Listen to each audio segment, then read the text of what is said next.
The leaping match.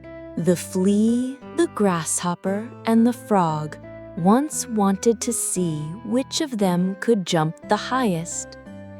They made a festival and invited the whole world and everyone else besides who liked to come and see the grand sight.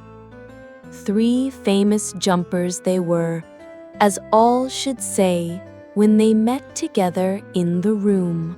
"I will give my daughter to him who shall jump highest," said the king. "It would be too bad for you to have the jumping and for us to offer no prize." The flea was the first to come forward.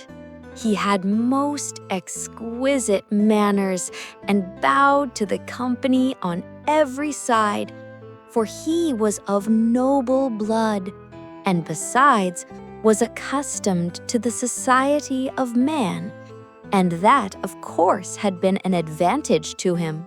Next came the grasshopper. He was not quite so elegantly formed as the flea, but he knew perfectly well how to conduct himself, and he wore the green uniform which belonged to him by right of birth. He said, moreover, that he came of a very ancient Egyptian family, and that in the house where he then lived, he was much thought of. The fact was that he had been just brought out of the fields and put in a card house 3 stories high and built on purpose for him, with the colored sides inwards and doors and windows cut out of the Queen of Hearts. "And I sing so well," said he, "that 16 parlor-bred crickets, who have chirped from infancy and yet got no one to build them card houses to live in, have fretted themselves thinner even than before from sheer vexation on hearing me." It was thus that the flea and the grasshopper made the most of themselves, each thinking himself quite an equal match for the princess. The leapfrog said not a word, but people said that perhaps he thought the more, and the house dog who snuffed at him with his nose allowed that he was of good family.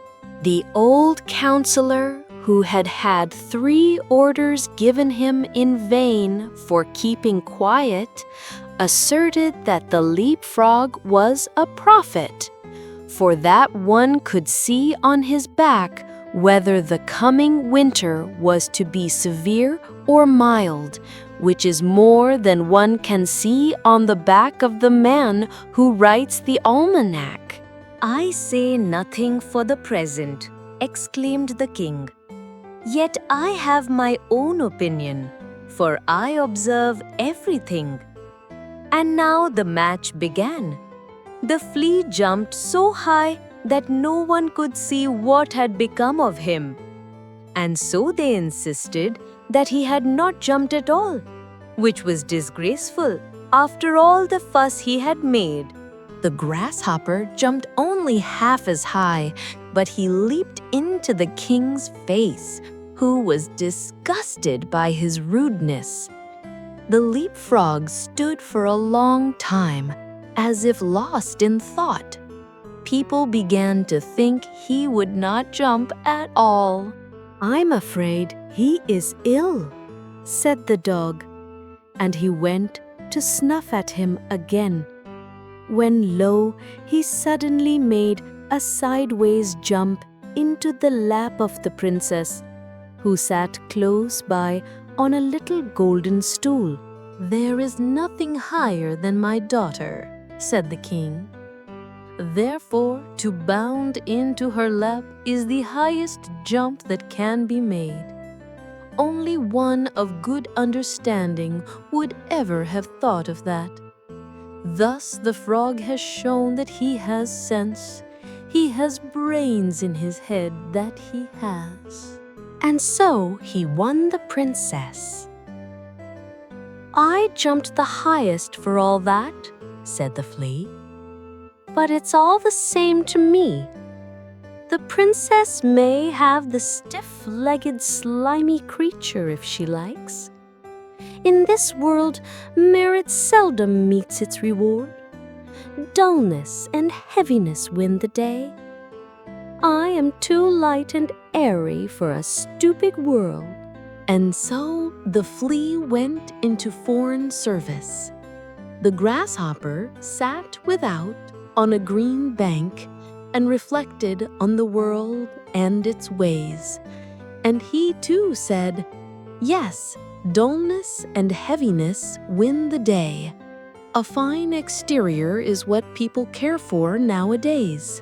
And then he began to sing in his own peculiar way.